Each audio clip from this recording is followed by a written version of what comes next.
Hello, this is Madge. This is Liners and Editing for the Production Committee, Spring 2022, but I'm hoping these will also be used in the future, if not redone by the future production managers. What is a liner? So a liner is a form of imaging announcement. On the radio specifically, it promotes or advertises the station itself and or related organizations and partnership. In our case, that is usually just other student organizations on campus. But it is usually used to advertise, hey, you are listening to this station, this is where you're on right now, this is the time, this is whatever. Or sometimes you even have cases of for example, I used to be part of exec for Saga, so I could have totally made a liner that was like, this is Madge from Saga, we meet at XYZ, blah, blah, blah, and you're listening to WCUR. You get the idea. These can be shaped in a lot of ways that people utilize on campus for announcements and such. So there are 3 types of liners: sweepers, buffers, and legal IDs. So what's a sweeper? It's a longer liner, usually 20 seconds or less. It usually segues music. So for example, let's say you have a song playing, do, and for example, a sweeper could say something along the lines of, you're listening to Radio Superstars WCUR, bringing easy listening to Westchester. So these sort of help sweep the music in and out. They sweep back-to-back sets from one another, and they usually give a listener a good idea of what they're listening to.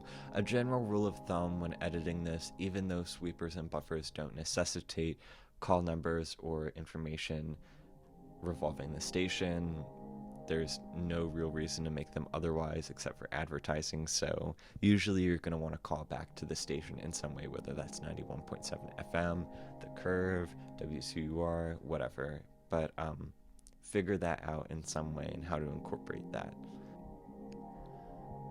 So a buffer is a generally shorter element.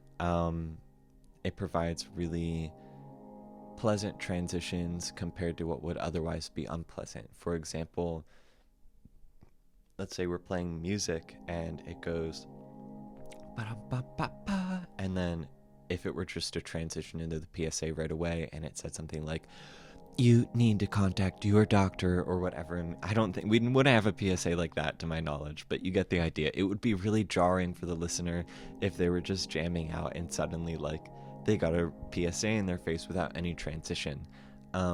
So on the radio, what is better to do is that you go from music, you put your buffer in between the music and the PSA, so it generally gives a good step between different types of content without having it be jarring.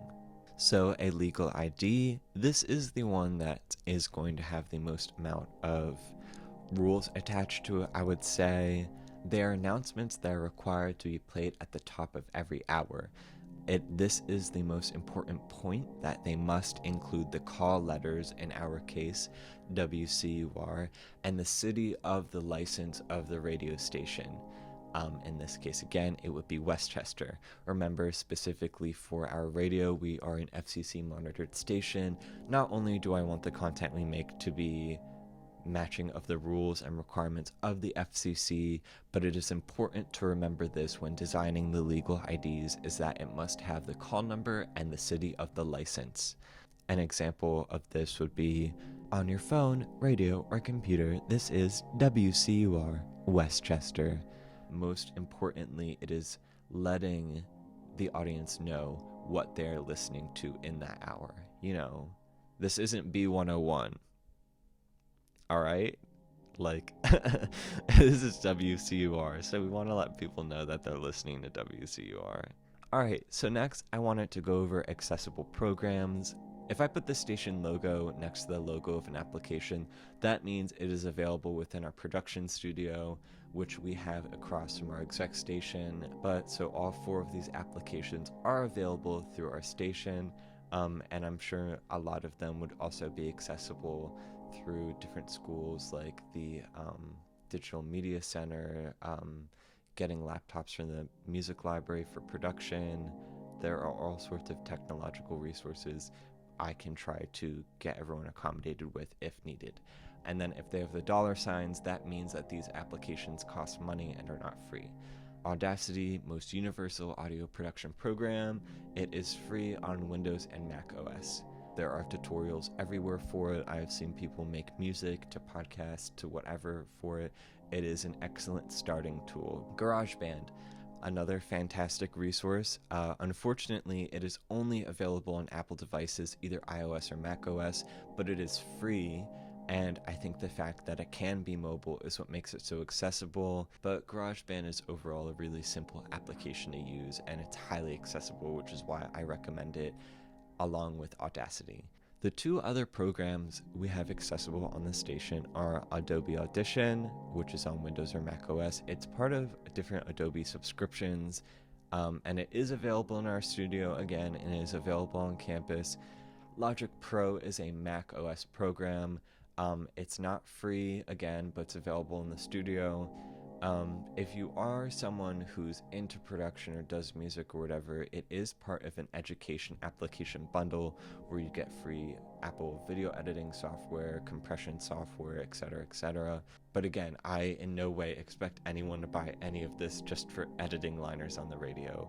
But I'm just putting that out there if that's something you're already doing. I'm not trying to incentivize anyone to spend money.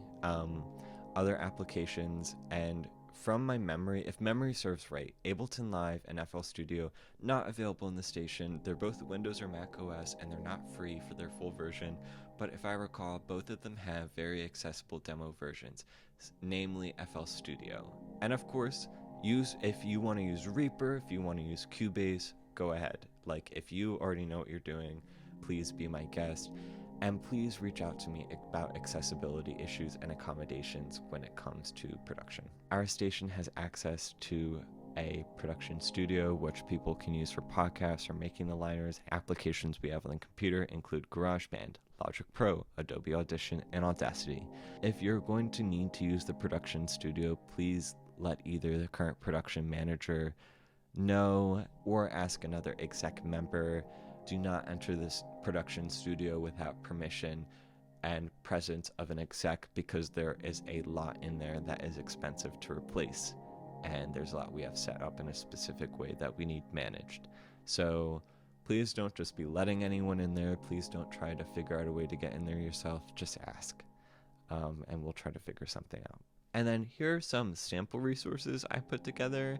We do have a WCUR jingle pack. I just recommend these sample resources because they're easy to look through. For example, we can open up Looperman and you can search all sorts of samples. Obviously, this is more oriented for musicians, but you can use it for the radio too.